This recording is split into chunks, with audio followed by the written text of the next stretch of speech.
আজকে যে আমরা এই গণ অবস্থানটা করছি একটা খুবই গুরুত্বপূর্ণ বিষয়, দাবি বেঁচে থাকবার জন্য,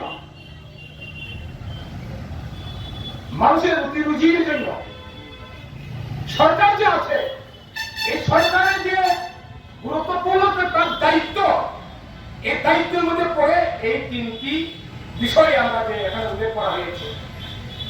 রেশন, দুয়ের মন রেখা, এটা আমাদের ভারতবর্ষে এমনিতে আসে না। এই রেখা যে চালু হয়েছিল তার ইতিহাস আপনারা সবাই জানেন। এটা এমনি হয়নি বা বিজেপি সরকার তারা এই রেখা চালু করেনি, বরঞ্চ 2014 সালে বিজেপি সরকার প্রতিষ্ঠিত হওয়ার পর, মোদী সরকার প্রতিষ্ঠিত হওয়ার পর এই জায়গাকে কাটছাট করার চেষ্টা করছে, এই জায়গাকে বাতিল করার জন্য চেষ্টা করেছিল। সারা দেশের মধ্যে আন্দোলন হয়েছে, তাদের মধ্যেও বিক্ষোভ তৈরি হয়েছে।